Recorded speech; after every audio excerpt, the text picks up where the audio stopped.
Good morning, ladies and gentlemen. It's time for a special edition of Pigskin Postweek with the triple extravaganza 3-part week 6, 7, and 8 mashup.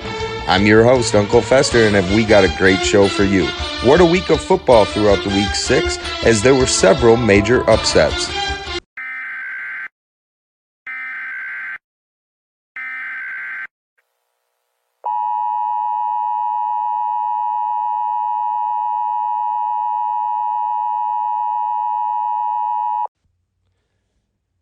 The Emergency Alert System has issued an Amber Alert for Milwaukee County.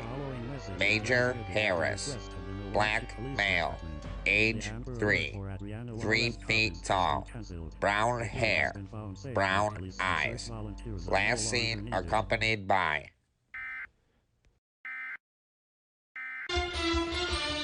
Well, not the major upset that I had in mind, but I do apologize, folks. Now back to our broadcast, brought to you by Cialis. If you experience an erection lasting more than 4 hours, have a hell of a time. The showdown of the week between the Battle of the Windlass, Heaping Pile, and Bishop Sycamore went head-to-head. Heaping Pile has been on an insane spending spree, trading guys like that openly gay player on the Las Vegas Raiders. Shout out to John Gruden, who got the short end of that stick. Needless to say, the result was no surprise. Bishop Sycamore gets saddled with yet another loss, 94.7 to 120.9. We will see who Heaping Pile will roster next week, as it's consistently changing daily.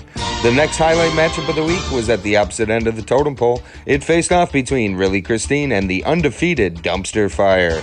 It did not live up to the hype between the hammer-loving duo of Ragnarok, resulting in the first loss for Dumpster. The final result is a 5th straight win for Christine, 139 to 107, in a blowout that currently puts her in worst place. Following the first place matchup, the Chubby Chasers and Adams fam had a tight race to the finish as Chubby's stellar 23.8 by Joe Mixon was matched by Adams running back Henderson and ultimately came down to defensive performances. The Chasers out-edge Adams 113 to 105, improving to 4-2 on the season. Papa Giorgio and Flex fought hard to the end, giving Flexecution a 3rd straight victory, 116 to 102. It has been well established that the owner of Papa Giorgio does indeed have a very punchable face, which may have inadvertently costed him his loss. Mile for the Camara is still limping by without his star first-round pick out of Stanford. Christian McCaffrey misses yet another week, and Camara falls to through the fence, 99 to 109.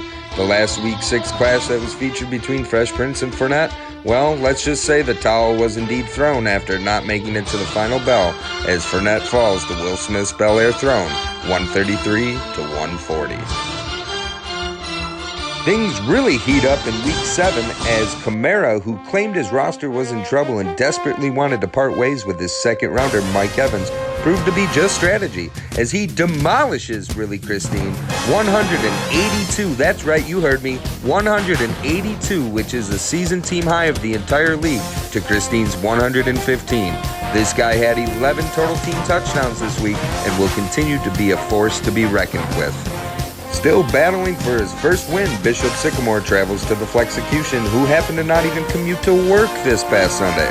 A few last edition waivers were a desperate attempt to survive the week, as the roster slots just could have remained vacant.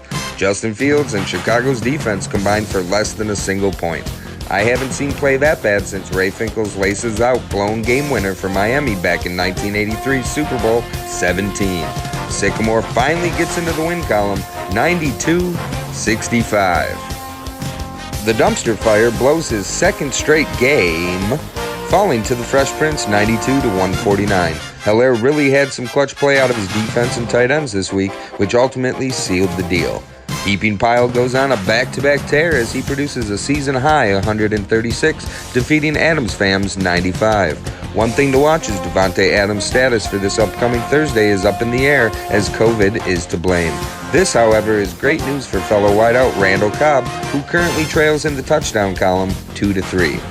Through the Fence and Papa Giorgio, both riddled with injuries and bye weeks, had a decent week, with Through the Fence gaining the edge, 120 to 104. The current standings after Week 7 leave 3 teams at 5-2, 4 teams at 4-3, and the rest of the league with a losing record.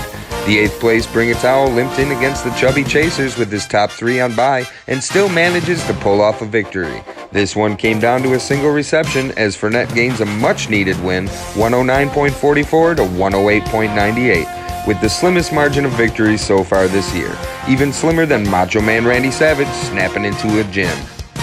Week 8 had a lot of action in trades and acquisitions, but not in the standings as teams pretty much remain stagnant.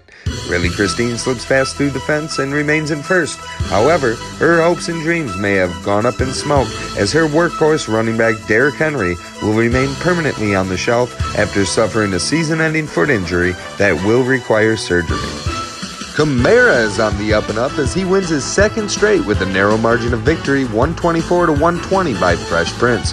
One team that just can't seem to even buy a win as of late is the Dumpster Fire. Dropping 3 straight with another loss to the Chubby Chasers, he is now plummeted in the standings and is only 1 game ahead of the wild card. At this point, the Flexecution is a lost cause as his team is falling apart faster than Henry Ruggs' 156-mile-per-hour Corvette.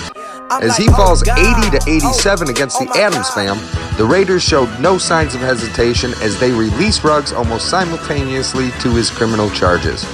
Other notables throughout the NFL include news of Michael Thomas, who will miss the 2021 season in its entirety due to yet another ankle injury.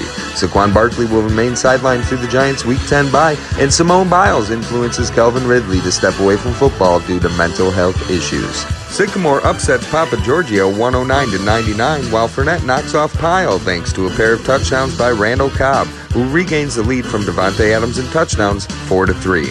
Green Bay will try to add to their 7-game winning streak, but it'll have to be without their MVP, Aaron Rodgers, as midway through the season, COVID is consuming players faster than Sycamore and Heaping Pile consume each other's cocks. Cock-a-doodle-don't. Well, that's all for this multi-week broadcast of Pigskin Postweek. This is Uncle Fester, signing off. From the side, I'm like, oh God, oh my God. Everything I do, you know I do it for the squad. I'm like, oh God, oh my God.